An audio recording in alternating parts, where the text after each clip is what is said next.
नमस्कार, मी डॉक्टर वैदेही बापट. आजचा विषय आहे प्रोटीन. सध्या ना प्रोटीन पावडर, प्रोटीन शेक ही वाक्य सतत ऐकायला मिळतात आणि प्रत्येकाला वाटतं की असे काहीतरी आपण सुद्धा घेतले पाहिजे का.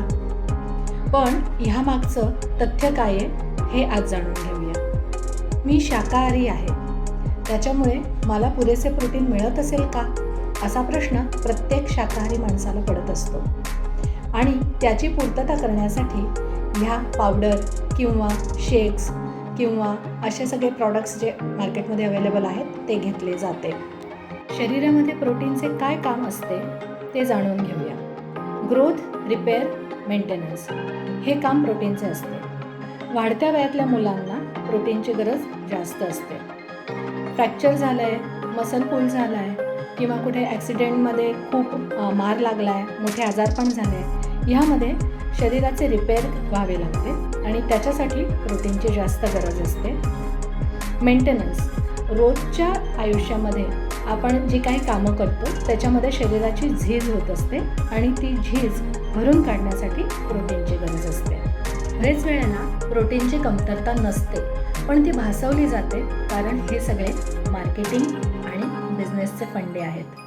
शाकाहारी लोकांना प्रोटीन विविध डाळी, कडधान्य, दूध आणि त्याचे विविध पदार्थ आणि सुकामेवा यातून मिळते आणि मांसाहारी लोकांना मासे, अंडी ह्यामधून प्रोटीन मिळते. तुम्ही जर शाकाहारी असाल तर रोज 1 कप दूध, 1 वाटी दही किंवा ताक, कडधान्य आलटून पालटून आणि मोड आणलेले आणि वेगवेगळ्या डाळींची वरण आणि ते घट्ट असले पाहिजे.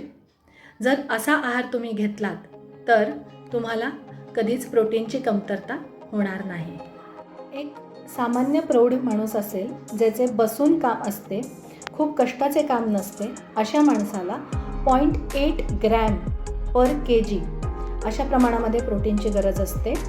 आणि एखादा शेतकरी आहे, ॲथलीट आहे, कामगार आहे, कष्टाची कामं करणारा माणूस आहे, व्यायाम करणारा माणूस आहे, वजन उचलणारा माणूस आहे, ह्याला साधारण 1.2 to 1.8 ग्रॅम प्रति kg असं प्रोटीनची गरज असते.